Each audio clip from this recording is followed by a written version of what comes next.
ನಮಸ್ಕಾರ ಎಲ್ರಿಗೂ.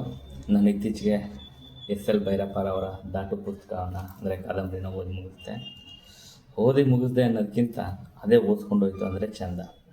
ಏನಕ್ಕೆಂದರೆ ಒಮ್ಮೆ ಇದನ್ನು ಪ್ರಾರಂಭಿಸಿದ್ಮೇಲೆ ಮುಗಿಸೋವರೆಗೂ ನಿಮಗೆ ನಿಮ್ಮ ಕೈ ಬಿಡೋದೇ ಇಲ್ಲ. ಅದು ಓದು ಓದು ಓದು ಅಂತ ಪ್ರೇರೇಪಿಸ್ತಾನೆ ಇರುತ್ತೆ. ಸೊ ಆ ರೇಂಜಾಗಿ ಕಾಡಿದಂಥ ಪುಸ್ತಕ ಇದೆ ಎಸ್ ಭೈರಪ್ಪ ಅವ್ರದ್ದು. ನಾನು ಹೆಂಡತಿ ಹತ್ರ ಫುಲ್ ಬೈಸ್ಕೊಂಡ್ಬಿಟ್ಟಿದ್ದೀನಿ. ಏನಕ್ಕೆ ಅಂದರೆ 500+ ಪುಟಗಳಿರ್ತಕ್ಕಂತಹ ಕಾದಂಬರಿ. ನಿಮಗೆ ದಿನನಿತ್ಯ ನೀವು ಕೆಲಸನೂ ಮಾಡಿಕೊಂಡು ಸಾಯಂಕಾಲ ಬಂದು ಬುಕ್ ಹಿಡ್ಕೊಂಡ್ರೆ ಮಲ್ಕೊಳ್ಳೋವರೆಗೂ ಈ ಗುಂಗು ಬಿಡೋದಿಲ್ಲ. ಸೊ ಹೆಂಡತಿ ಬೈಯಾಳು, ಬರೀ ಇದನ್ನೇ ಮಾಡ್ಬಿಡು ಅನ್ನೋ ಥರ. ಸೊ ಅಷ್ಟೆಲ್ಲ ಬೈಸ್ಕೊಂಡು ಉಗಿಸ್ಕೊಂಡು ಟ್ರಾವೆಲ್ ಮಾಡ್ಕೊತ ಓದಿ ಕೊನೆಗೂ ಮುಗಿಸಿದಂಥ ಕಾದಂಬರಿ ಇದು. ಕಥಾವಸ್ತು ಏನಪ್ಪ ಅಂದರೆ ಈ ಧರ್ಮ, ಜಾತಿ, ಪ್ರೀತಿ, ಪ್ರೇಮ, ಅಸೂಯೆ, ರಾಜಕೀಯ ಏನಿಲ್ಲ ಅಂತ ಕೇಳೋಂಗಿಲ್ಲ ಇದರಲ್ಲಿ. ಆದರೆ ಪ್ರಮುಖವಾಗಿ ಏನಪ್ಪ ಅಂದರೆ ಕಥಾನಾಯಕ ಆಗಿರ್ತಕ್ಕಂಥ ಸತ್ಯ ಈ ಸ್ಮಾರ್ತ ಬ್ರಾಹ್ಮಣ ಜಾತಿಯವಳು. ಅವಳು ಇಷ್ಟಪಟ್ಟಂಥ ಹುಡುಗ ಶ್ರೀನಿವಾಸ ಗೌಡ್ರು ಜಾತಿಯವನು. ಸೊ ಇಬ್ಬರ ಮಧ್ಯೆ ಏನೆಲ್ಲ ಪ್ರೀತಿ ಉಂಟಾಗತ್ತೆ, ಅದರ ಮದುವೆ ಆಗೋಕ್ಕಿಂತ ಮುಂಚಿತವಾಗಿ ಏನೆಲ್ಲ ಆಯಿತು, ಆಮೇಲೆ ಮದುವೆ ಆಗೋಕ್ಕೆ ಎಷ್ಟು ಕಷ್ಟಪಡ್ತಾಳೆ ಸತ್ಯ, ಆದರೂ ಅದು ಯಾವುದು ಕೂಡ ನೆರವೇರಲ್ಲ. ಏನಕ್ಕಂದರೆ ಸಮಾಜ ಅಂತರ್ಜಾತೀಯವನ್ನು ಒಪ್ಪಿಕೊಳ್ಳಲು ರೆಡಿ ಇಲ್ಲ, ತಯಾರಿಲ್ಲ. ಸೊ ಏನೆಲ್ಲ ಆಗತ್ತೆ ಅದನ್ನು ಹೋಗಲಾಡಿಸೋಕ್ಕಾಗಿ ಶ್ರೀನಿವಾಸನ ಮನಸ್ಸನ್ನು ಹೇಗೆ ಬದಲಾಯಿಸ್ತಾರೆ ಮನೆಯವರು ಅನ್ನೋದನ್ನು ತುಂಬ ಚೆನ್ನಾಗಿಯೇ ಇಲ್ಲಿ ಮೂಡಿ ಬಂದಿದೆ. ಟೋಟಲ್ ಈ ಒಂದು ಕತೆ ನಿಮ್ಗೆ ಅರ್ಥ ಆಗಬೇಕಂದ್ರೆ ಮೊದಲನೇದಾಗಿ ನೀವು ಭಾರತೀಯರ ಜಾತೀಯತೆ ಬಗ್ಗೆ ಸ್ವಲ್ಪ ಪರಿಚಯ ಇರಬೇಕು. ಏನಕ್ಕಂದರೆ ನೀವು ಬಂದರೆ ಬ್ರಾಹ್ಮಣ ಅಂತ ಹೇಳ್ಬೋದು, ಬಟ್ ಅದರ ಸಬ್ಡಿವಿಷನ್ ಇರ್ತವೆ. ಈ ಸ್ಮಾರ್ತ ಬ್ರಾಹ್ಮಣ ಯಾರು, ಶ್ರೀ ವೈಷ್ಣವರು ಯಾರು, ಮತ್ತು ಇನ್ನೊಂದು ಥರ ಬರುತ್ತೆ ಅವರು ಯಾರು, ವೈಷ್ಣವರೇ ಬೇರೆ, ಶ್ರೀ ವೈಷ್ಣವರೇ ಬೇರೆ. ಸೊ ಹಿಂಗೆ ಲಿಂಗಾಯತರೇ ಬೇರೆ, ವೀರಶೈವರೇ ಬೇರೆ, ಆಮೇಲೆ ಆಮೇಲೆ ಮಾದಿಗರು ಅಂದರೆ ಈ ಒಲೆಯರು ಬೇರೆ, ಮತ್ತು ಅದರಲ್ಲೇ ಮಾದಿಗರು ಬೇರೆ. ಸೊ ಈ ಥರ ಏನು ಸಬ್ ಡಿವಿಷನ್ ಇದೆಯಲ್ಲ, ಇದನ್ನೆಲ್ಲ ಚೆನ್ನಾಗಿ ಅರ್ಥ ಮಾಡಿಕೊಂಡ್ರೆ ಈ ಕಥಾವಸ್ತು ಮಾತ್ರ ನಿಮಗೆ ತುಂಬ ಚೆನ್ನಾಗೇ ಅರ್ಥ ಆಗುತ್ತೆ. ಇಲ್ಲ ಅಂದರೆ ಕಷ್ಟ. ಏನಾಗುತ್ತೆ ಅಂದರೆ ಈ ಥರ ಯಾರು ಹಳ್ಳಿಗಳಲ್ಲಿ ಓದಿ ಬೆಳೆದಿರ್ತಾರೋ ಅವ್ರಿಗೆ ಇದೆಲ್ಲ ತುಂಬ ಪರಿಚಿತವಾಗಿರುತ್ತೆ. ಹಾಗೆ ಈಗ ಸ್ವಲ್ಪ ಕಡಿಮೆ ಆಗ್ತಾ ಬರ್ತಾ ಇದೆ ಜಾತೀಯತೆ. ಬಟ್ ನೀವು 90s ಹಿಂದ್ಗಡೆ ಹೋದರೆ ತುಂಬ ಕಷ್ಟ. ಈವನ್ 2000 ನಾವು ಚಿಕ್ಕ ಹುಡುಗರಿದ್ದಾಗಲೂ ಈಗಲೂ ನಮ್ಮೂರಲ್ಲಿ ಇನ್ನೂ ಜಾತೀಯತೆ ಇನ್ನು ಪ್ರಬಲವಾಗಿಯೇ ಇದೆ. ಸೊ ಆ ಒಂದು ಪರಿಸ್ಥಿತಿನಲ್ಲಿ ಈ ಕಥಾವಸ್ತು ಹೇಗೆ ಹೋಗುತ್ತೆ, ಹೇಗೆ ರಾಜಕೀಯನ ಅದಕ್ಕೆ ತಳಕಾಗ್ತಾರೆ, ಶ್ರೀನಿವಾಸನ ಅವರಪ್ಪ ಹೇಗೆ ರಾಜಕೀಯ ಮಾಡ್ತಾನೆ ತನ್ನ ಮಗನ ಮದುವೆ ಕಾರಣಕ್ಕಾಗಿಯೇ ಅಂತ. ಸೊ ಇಲ್ಲಿ ಪ್ರಮುಖವಾಗಿ 3 ಕುಟುಂಬಗಳು. ಮೊದಲನೇದಾಗಿ ಈ ತುಮಕೂರು ಹತ್ರ ಬರ್ತಕ್ಕಂಥ ಒಂದು ಹಳ್ಳಿ ತಿರುಮಲಾಪುರ ಅಂತೇಳಿ ವೆಂಕಟರಮಣಯ್ಯ ಅಂತ ಪೂಜಾರಿಯ ಒಂದು ಫ್ಯಾಮಿಲಿ. ಅದರಲ್ಲಿ ಹೆಂಡತಿ ಸತ್ತೋಗಿರ್ತಾಳೆ ರಮಣಯ್ಯನವರಿಗೆ. ಮಗ ಬಂದು ವೆಂಕಟೇಶ, ಮಗಳು ಸತ್ಯಭಾಮೆ. ಈಗ ಎರಡನೇದು ಬಂದರೆ ಅದೇ ಊರಲ್ಲಿ ಈ ಗೌಡ್ರು ಮನೆ ಆಗ್ತಕ್ಕಂತಹ ಮೇಲ್ಗಿರಿ ಗೌಡ್ರು, ಅವ್ರ ತಂದೆ ಪಟೇಲ್ ತಿರುಮಲೆ ಗೌಡ್ರು, ಆಗ ಅವ್ರ ಹೆಂಡತಿ ರಂಗಮ್ಮ, ಮಗ ಶ್ರೀನಿವಾಸ. ಅದೇ ರೀತಿಯಾಗಿ ಇನ್ನೊಂದು ಕುಟುಂಬ ಅಂತ ಬಂದರೆ ಇಲ್ಲಿ ಮಾದಿಗೇರಿಯ ಬೆಟ್ಟಯ್ಯ, ಅವನ ಹೆಂಡತಿ ಸುಂಕವ್ವ ಅಂತ, ಮಗ ಮೋಹನ್ ದಾಸ, ಮಗಳು ಮೀರಾ ಅಂತ. ಆ್ಯಕ್ಚುಲಿ ಅವರಿಬ್ಬರು ಹೆಸರು ಬೇರೆ ಇರುತ್ತೆ, ತಿಮ್ಮ ಮತ್ತು ಗುಡ್ಡಿ ಅಂತ. ಅವರು ಈ ಗಾಂಧೀಜಿ ಜೊತೆಗೆ ಆಶ್ರಮದಲ್ಲಿದ್ದಾಗ ತುಂಬ ಹರಿಜನರ ಬಗ್ಗೆ ಅರ್ಥ ಮಾಡಿಕೊಂಡು ಅವರ ಹೆಸರನ್ನು ಬದಲಾಯಿಸಿರ್ತಾರೆ. ಸೊ ಈ ಒಂದು 3 ಫ್ಯಾಮಿಲಿ ಮಧ್ಯೆ ನಡೀತಕ್ಕಂತಹ ಒಂದು ಹಳ್ಳಿ ಊರಲ್ಲಿ ಏನೆಲ್ಲ ಘಟನೆಗಳಾಗತ್ತೆ, ಅದರಲ್ಲೂ ಎಸ್ಪೆಷಲಿ ಈ ರಾಜಕೀಯತೆ ಹೇಗೆಲ್ಲ ತಳುಕು ಹಾಕ್ಕೊಂಡಿರುತ್ತೆ ಅನ್ನೋದನ್ನು ತುಂಬ ಸುಂದರವಾಗಿ ಮೂಡಿಸಿದ್ದಾರೆ ಭೈರಪ್ಪ ಅವರು. ಆಮೇಲೆ ಈ ಪ್ರಮುಖವಾಗಿ ಹೇಳ್ಬೇಕಂದ್ರೆ ಈ ಸತ್ಯ ಶ್ರೀನಿವಾಸನ ಇಷ್ಟಪಟ್ಟಾಗೆ ಹಾಗೆಲ್ಲ ಬರೀ ಕಾಗದ ಬರೀತಾರೆ. ಈಗಿನ ಥರ ಫೋನ್ ಮಾಡಿ ಅಥವಾ ಮೆಸೇಜ್ ಮಾಡ್ತಾರೆ ಇಲ್ಲ, ಏನೇ ಇದ್ರೂ ಅವಾಗ ಬರೀ ಕಾಗದದಲ್ಲೇ ತಮ್ಮ ಸಂದೇಶಗಳನ್ನು ಕಳಿಸ್ಬೇಕು. ಅದು ತುಂಬ ಚೆನ್ನಾಗಿ ಮೂಡಿ ಬಂದಿದ್ದಾರೆ. ಹೇಗೆ ಎದುರು ಕೂತ್ಕೊಂಡು ನಾವು ಹೇಳೋಕ್ಕಾಗಲ್ವಲ್ಲ. ಈಗಷ್ಟೇ ನಾನು ಯಾರ ಹತ್ರನೂ ಮಾತಾಡೋಕ್ಕಾಗದೇ ಇದ್ದಾಗೆ ನೇರವಾಗಿ ಒಂದು ಮೆಸೇಜ್ ಹೊಡಿತೀವಿ ಹೀಗೆ ಅಂತ. ಸೊ ಅದೇನೆಂದರೆ ಕೆಲವೊಂದು ವಿಚಾರಗಳನ್ನು ನಾವು ಇನ್ನೊಬ್ಬರಿಗೆ ಹೇಳಬೇಕಾದ್ರೆ ಅಪ್ಪನೋ ಅಥವಾ ಅಮ್ಮನೋ ತಮ್ಮನೋ ಕೆಲವೊಂದು ನೇರವಾಗಿ ಹೇಳೋಕ್ಕಾಗದೆ ಇರೋವಾಗ ಈ ಪತ್ರಗಳು ಬರೀತಿದ್ರು ಅಥವಾ ಈಗ ಏನು ಮೆಸೇಜ್ ಮಾಡ್ತಾಯಿದ್ರು. ಸೊ ಆ ಥರ ಸತ್ಯ ಬರೀತಾಳೆ ಅವರ ಅಪ್ಪನಿಗೆ, ವೆಂಕಟರಮಣಯ್ಯವರಿಗೆ, ನಾನು ಈ ಥರ ಶ್ರೀನಿವಾಸನ ಇಟ್ಟಪ್ಪ ಅವನೇ ಮದುವೆ ಆಗ್ತೀನಿ ಅಂತ. ಅವರಪ್ಪ ಫುಲ್ಲು ರೇಗ್ ಬಿಡ್ತಾರೆ. ಈ ಮುಂಡೆನ ಯಾಕಾರ ಓದಿಸ್ದೆ, ಇವು ಓದಿದ್ದು ಹುಡುಗರು ತಾನೆ, ಅದು ಹುಡುಗಿರು ತಾನೆ ಇದೆಲ್ಲ ಆಡೋದು ಅನ್ನೋ ಥರ ಅವ್ರ ಅಪ್ಪಗೆ ಬಂದ್ಬಿಡುತ್ತೆ. ಏನಕ್ಕೆ ಅಂದರೆ ಆಗಿನ ಕಾಲದಲ್ಲಿ ಯಾರು ನಿಮಗೆ ಹೆಣ್ಮಕ್ಳನ್ನ ಓದಿಸೋದೇ ಒಂದು ದೊಡ್ಡ ಏನು ಅದನ್ನು ಒಂದು ನಿಷೇಧ ಅನ್ನೋ ಥರ ಒಂದು ಬಂದ್ಬಿಟ್ಟಿರುತ್ತೆ ಮನಸ್ಸಲ್ಲಿ. ಸೊ ಆ ವಿಚಾರ ಅದನ್ನೆಲ್ಲ ಬದಿಗಿಟ್ಟು ಪಾಪ ಓದಿಸಿರ್ತಾರೆ ಸತ್ಯನ ಅವ್ರ ಅಪ್ಪಾಜಿ. ಸೊ ಆಮೇಲೆ ಅವ್ರ ಅಪ್ಪಾಜಿ ಹೋಗ್ತಾರೆ ಬೆಂಗಳೂರಿಗೆ. ಇವಳು ಬೆಂಗಳೂರಲ್ಲಿ ಇರ್ತಾರೆ, ಮಾತಾಡ್ತಾರೆ. ಅವ್ರ ಅಪ್ಪಾಜಿ ಅವಳನ್ನ ಎಕ್ಕಡದಲ್ಲಿ ಹೊಡಿತಾನೆ, ಬುದ್ಧಿ ಬರಲಿ ಅನ್ನೋ ಥರ ಅವ್ರ ಅಪ್ಪಾಜಿ. ಆಮೇಲೆ ಅವ್ರು ಅಷ್ಟೆಲ್ಲ ಬಡಿಸ್ಕೊಂಡು ಅವಳು ಮತ್ತೆ ವಾಪಸ್ ಹೇಳ್ತಾಳೆ, ಇದೆಲ್ಲ ಸುಳ್ಳು, ಇದೆಲ್ಲ ವ್ಯತ್ಯಾಸ ಇಲ್ಲ, ಎಲ್ಲ ಭೇದ ಅಂತ ಹೇಳೋದು ಯಾವ ಜಾತಿ ಭೇದ ಭಾವ ಇರಬಾರ್ದು ಅನ್ನೋ ಥರ ಅಂತೆಲ್ಲ ಮಾತಾಡ್ತಾಳೆ.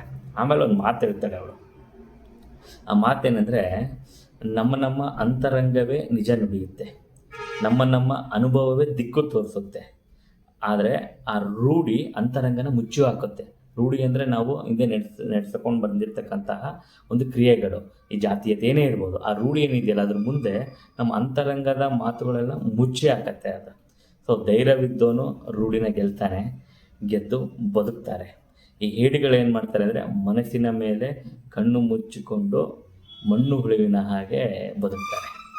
ಈ ಮಾತು ಮಾತ್ರ ತುಂಬಾ ಕಾಡುತ್ತೆ.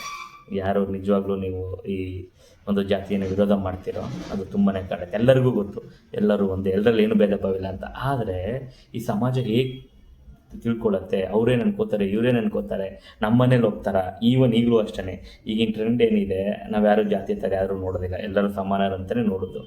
ಆದರೆ ನಮ್ಮ ಮನೆ ಕಡೆ ಹೇಗೆ ನೋಡ್ತಾರೆ, ನಮ್ಮ ಮನೆಯಿಂದ ದೂರನೇ ಕಳಿಸ್ಬಿಡ್ತಾರೆ. ನೀವೇನಾದರೂ ಅಂತರ್ಜಾತಿ ವಿವಾಹ ಮಾಡ್ಕೊಂಬಿಟ್ರೆ ಈಗಲೂ ಈ ಕಾಲದಲ್ಲೂ.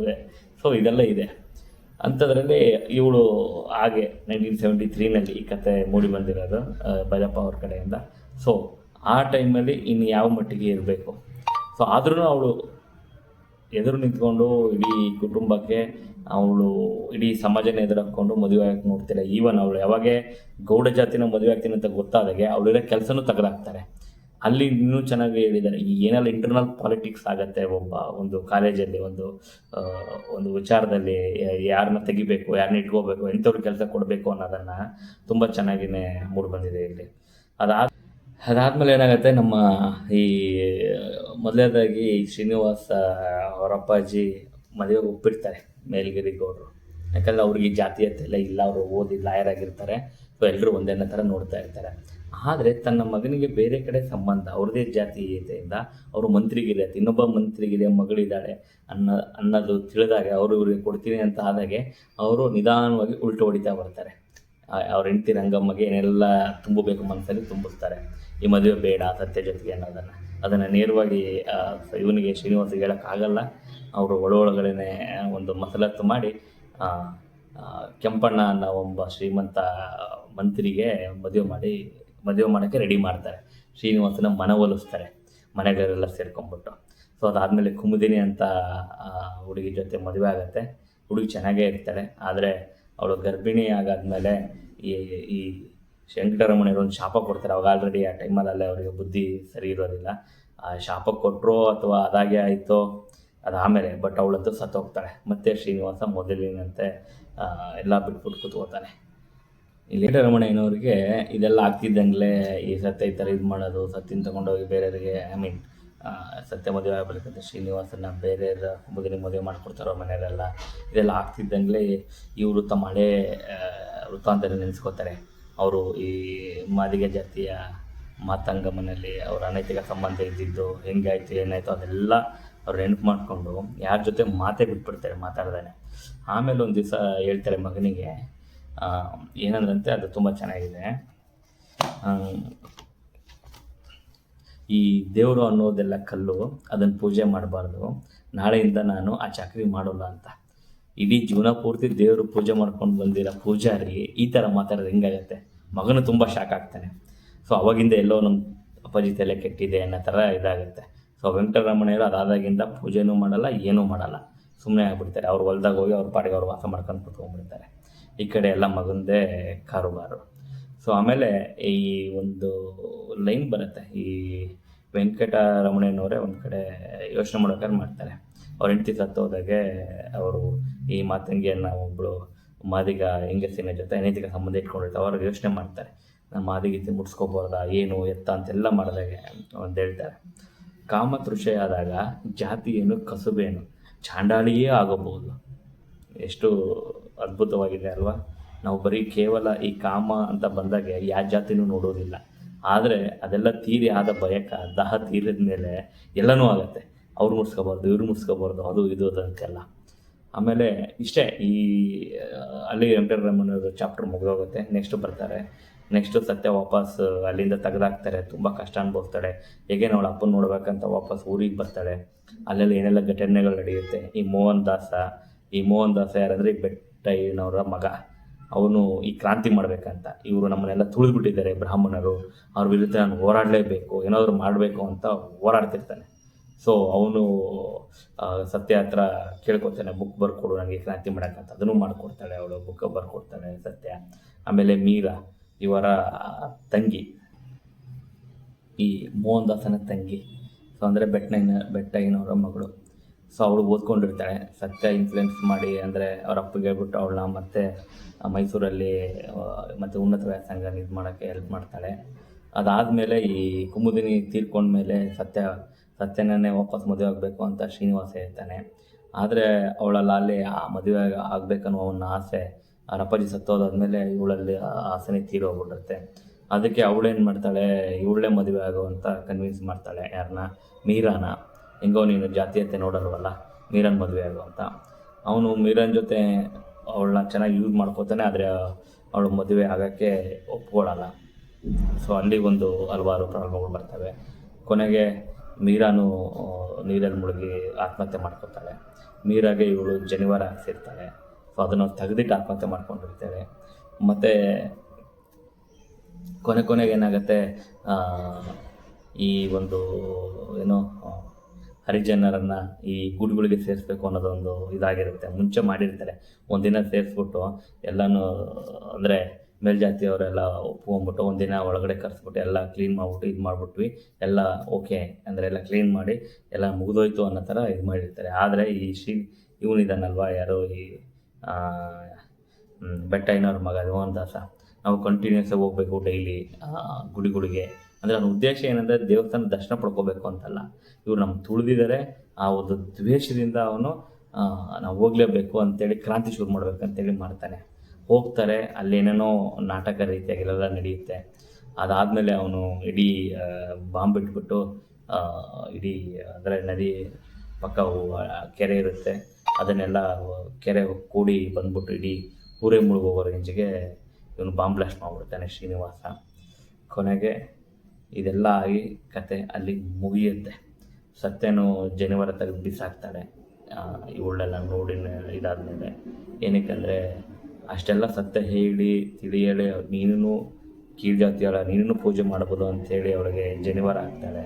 ಆದರೆ ಅವಳು ಅದನ್ನು ತೆಗೆದುಬಿಟ್ಟು ಸತ್ತೋಗ್ತಾಳೆ, ಯಾರೋ ಮೀರಾ.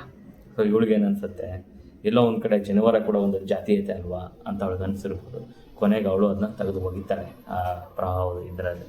ಅಲ್ಲಿ ಕತೆ ಮುಗಿಯುತ್ತೆ. ಒಟ್ಟಿನಲ್ಲಿ ಹೇಳ್ಬೇಕಂದ್ರೆ, ನೀವು ಇದನ್ನು ಓದಿಲ್ಲ ಅಂದರೆ ದಯವಿಟ್ಟು ಒಮ್ಮೆ ಓದಿ. ತುಂಬ ತುಂಬ ತುಂಬ ಚೆನ್ನಾಗಿ ಅರ್ಥ ಮಾಡ್ಕೋಬೋದು ನೀವು. ಅದರಲ್ಲೂ ಈಗ ಇತ್ತೀಚೆಗೆ ಜೆನ್ಜಿ ಏನಂತೀವಿ, ಅವರು ಓದಬೇಕಿದನ್ನು. ಅವ್ರಿಗೆ ಅಷ್ಟು ಜಾತೀಯತೆ ತೀವ್ರತೆ ಅರ್ಥ ಆಗಿರಲ್ಲ. ಸೊ ದಯವಿಟ್ಟು ಈ ಬುಕ್ ಓದಿ ಅಂತ ನಾನು ಎಲ್ಲರಿಗೂ ಮನವಿ ಮಾಡ್ಕೋತೀನಿ. ಕೊನೆಯದಾಗಿ ಹೇಳೋದಾದರೆ, ಸತ್ಯ ಅಷ್ಟೆಲ್ಲ ಮನೆಯನ್ನು ಎದುರಾಕೊಂಡು ಅಷ್ಟೆಲ್ಲ ಹೋರಾಟ ಮಾಡೋದು ನೀವು ಯಾವಾಗ ಈ ಜಾತೀಯತೆಯ ಸಂಕೋಲೆಗಳಿಂದ ದೂರ ಬಂದು ಎಲ್ಲರೂ ಸಮಾನರು, ಎಲ್ಲರೂ ಸರ್ವರು ಒಂದೇ ಅಂತ ರೀತಿಯಾಗಿ ಕಾಣಬೇಕು. ಬನ್ನಿ ಎಲ್ಲರೂ ಅದೇ ರೀತಿಯಾಗಿ ನಡ್ಕೊಳ್ಳೋಣ.